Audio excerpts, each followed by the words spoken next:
Usually जो हमारे मुआशरे में देखा जाता है, क्योंकि बहुत सारी चीज़ें हैं जो एक किस्म का टैबू भी बनी हुई है सोसाइटी में और वो चलती भी आ रही हैं। इस तरह की डोमेन में हमेदी साहब की लाइफ पे अगर नज़र दौड़ाते हैं या चीपा साहब को देखते हैं तो बड़ी एक सूफियाना सी ज़िंदगी है, बड़ी एक आजी सी सादा से लिबास में आपको मिलेंगे। आप दोनों को मैं देखता हूँ, महबूब साहब को भी और आपको, माशाल्लाह वेल ग्रूम यूँ लग रहा है कि जैसे को मॉडलिंग पे आए हुए हैं। महबूब साहब भी पुलिस में होते हुए भी एकदम चौकस बॉडी उनकी, पूरा उन्होंने अपने आप को मेंटेन किया हुआ है। तो इसके लिए टाइम किस तरह निकालते हैं और इतना मॉडर्निज्म को, फिर एक तरफ से सूफीज़म एक तरफ से मॉडर्निज्म, इसको कैसे मैनेज कर रहे हैं? देखिए, ये जैसे आप मॉडर्निज्म कह रहे हैं, ये हमारा एक शायद ब्रॉटअप का हिस्सा था, उनकी सर्विस का हिस्सा है कि उन्हें फिट रहना है, उन्हें वेल ड्रेस्ड रहना है। नहीं, लेकिन मैडम सॉरी, आज आप 100 पुलिस वाले खड़े कर लें, मेरा ख्याल है महबूब साहब उनमें हीरा ही नजर आएंगे। वो कल्ले ही वाहिद ही शख्स होंगे जो आपको पूरी एक प्रॉपर शेप में नजर आएंगे। उसकी एक वजह है ना, उसकी एक वजह है ना। देखें, जब आप लोगों के काम आ रहे हैं, किसी का दिल नहीं दुखा रहे, लोगों के लिए आप एक आसानियों का बायस हैं, तो अल्लाह खुद ब खुद आपकी पर्सनैलिटी में ऐसी कशिश डाल देता है कि कपड़े आपने चाहे सेम पहने हो लेकिन आप उनमें स्टैंड आउट करते हैं। बिल्कुल ऐसी है, लेकिन मेहनत भी तो करनी पड़ती है, खाली सिर्फ दुआओं से काम नहीं होगा। मेहनत आप देखें, वो तो मुझे लगता है कि हर इंसान को करने की ज़रूरत है। आपको अपने आप को फिट रखने की ज़रूरत है, आपको हेल्दी लाइफस्टाइल की ज़रूरत है, आपको जिम करने की ज़रूरत है।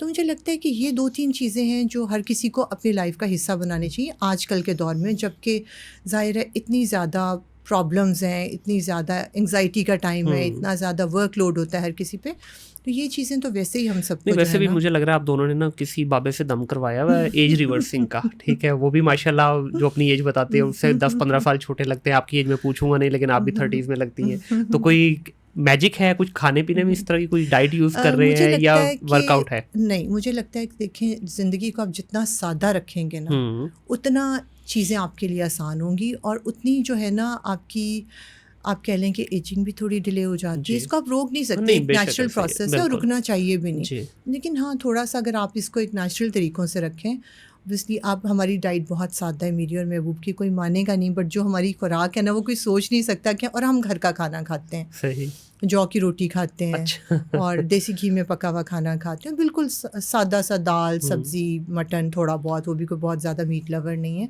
तो इस तरह का हमारा खाना होता है। इसके अलावा हम जिम करते हैं, हम दोनों रेगुलर बेसिस पे जिम करते हैं। हमारे अपने घर में जिम है बेसमेंट में, और वो हमारी एक बड़ी अच्छी एक्टिविटी होती है कि हम लोग शाम में इकट्ठे होकर हम लोग फिर जिम कर रहे होते हैं। और उसमें ये कि हमारा आपस में टाइम भी स्पेंड हो जाता है और साथ में ये कि आपका जिम भी, बिकॉज जिम मुझे लगता है कि आप अकेले करने लोगों ना तो शायद वो आपसे नहीं हो पाता, नामुमकिन वाली। तो जब 2 लोग कर रहे हैं ना तो आपको पता होता है कि आपने जिम करना है, साथ आपकी गपशप भी हो रही है, आप टाइम भी स्पेंड कर रहे हो, तो वो बड़े अच्छे तरीके से हो जाता है।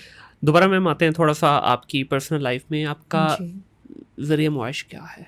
इतनी लग्जरी लाइफस्टाइल, माशाल्लाह 2 कनाल के घर में आप रह रहे हैं, हस्बैंड आपके पुलिस ऑफिसर हैं और वो हमेशा यही क्लेम करते हैं, मेरा ख्याल को 50 इंटरव्यू में उनसे पूछा जा चुका है जनाब आपकी सैलरी क्या है, तो बड़े मासूमाना तरीके से कहते हैं जी मेरी बीवी को पता होगा। तो पहले तो आप आज DIG पंजाब पुलिस महबूब लीला साहब की सैलरी बता दें, क्योंकि वो नहीं बता रहे किसी को, आप बता दें कितनी, क्योंकि उनका क्लेम ये है कि जी मैम सूफिया को ही पता है कितने आते हैं, कितना खर्चा है। पहले तो आप उनकी सैलरी बता दें कितनी है।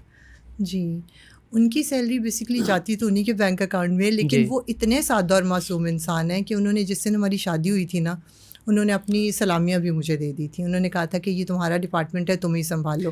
लेकिन समहाउ मुझे लगता है कि इतने मासूम नहीं है, ज़रूरत से ज़्यादा समझदार है। हाँ। बिकॉज जब बीवी पे प्रेशर होता है ना तो फिर बीवी खर्चा नहीं करती, बिला वजह पैसे स्पेंड नहीं करती, फिर उसे पता होता है कि उसी को संभालना है। अब मैं कई दफ़ा देखती हूँ कि मेरी जो फ्रेंड्स हैं या कज़न्स हैं तो बड़े आराम से जाएंगी, उठा लेंगी चीज़ें, कर लेंगी, अच्छा पॉकेट मनी ले रही हैं हस्बैंड से, और मैं सोचती हूँ नहीं इसका ये कर लेंगे, इसका ये कर लेंगे, तो वो मुझ पे प्रेशर होता है, उनके हस्बैंड्स पे होता है। तो उस टाइम पे मुझे लगता है कि नहीं, महबूब ना बहुत समझदार है, उन्होंने गेम खेली है यहाँ पे, मुझे लग रहा है उन्होंने समझदारी से ना शुरू दिन से हर चीज़ की रिस्पॉन्सिबिलिटी मेरी है कि मुझे ही मैनेज करना है, किसी को क्या देना है, किससे क्या, कैसे डीलिंग करनी है, बिल्स कैसे देने हैं, क्या करना है, क्योंकि वो ज़ाहिर है उनका काम भी ऐसा है कि वो इतनी ज़्यादा चीज़ें घर वाली जो है ना वो शायद कर भी नहीं पाते।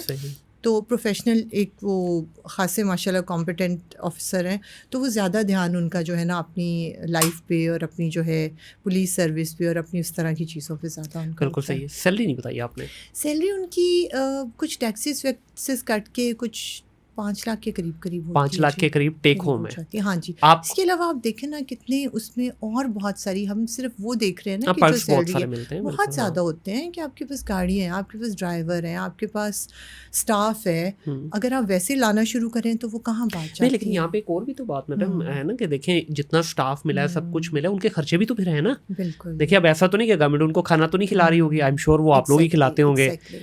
बाकी जितना आपका घर का जो जितने लोग ज़्यादा होंगे उतने अखराजात भी बढ़ते जाएंगे। बिल्कुल ऐसा ही है। आप भी कुछ काम करती हैं? बेसिकली देखिए, मैंने जैसे आपको शुरू में बताया कि जब आप इकलौते होते हैं ना तो उसके कुछ फ़ायदे भी होते हैं और कुछ जिम्मेदारियाँ भी होती हैं। तो क्योंकि I am the only child of my parents, तो अपने पेरेंट्स की तरफ से, फादर की तरफ से अल्हम्दुलिल्लाह इनहेरिटेड मेरे पास काफ़ी सारी चीज़ें। वो तो ख़त्म हो जाएंगे मैडम, जितना भी हो तो पहाड़ भी अगर उसको खोदना शुरू करेंगे तो खत्म हो जाएगा। बिजनेस भी है जो अभी तक चल रहा है। अच्छा सही है, तो मैनेज कर रही हैं आप वो? हाँ जी, मैं वो भी मैनेज कर रही हूँ। और इसके अलावा और भी बहुत सी चीज़ें, रेंट आ रहा है प्लाजा का, ये हो रहा है, वो हो रहा है, इस तरह से चीज़ें। मतलब सोर्स ऑफ इनकम आप लोगों की अपार्ट फ्रॉम डीएजी साहब की सैलरी और भी है माशाल्लाह। और भी अल्हम्दुलिल्लाह सैलरी में गुजारा नहीं हो, मतलब हो सकता है, अल्हम्दुलिल्लाह हो सकता है, बट अगर आपने सिर्फ अपने घर का, अपने बच्चों का करना हो, जैसे मैंने आपको बताया कि 2009 से जब से अबू की डेथ हुई, हम लोग उस वक्त से हमारे घर से मुसलसल उसी तरह रोज़ाना सुबह उठ के लंगर जाता है। हर महीने हमारे बहुत सी ऐसी फैमिलीज़ हैं जिनका स्टाइपेंड जाता है, बहुत सी ऐसी फैमिलीज़ हैं जिनका राशन जाता है। तो ऑब्वियसली वो इन 4-5 लाख से नहीं हो सकता ना। फिर आपके अपने बच्चे भी अच्छे स्कूल में पढ़ रहे हैं, सब कुछ हो रहा है, आपके खर्चे होते हैं। तो ये सब चीज़ें अल्हम्दुलिल्लाह अल्लाह ने बहुत करम किया, अब्बू की तरफ से आसानियाँ जो है फाइनेंशियली, हमें कोई भी कभी भी कोई प्रॉब्लम्स नहीं आए अल्हम्दुलिल्लाह।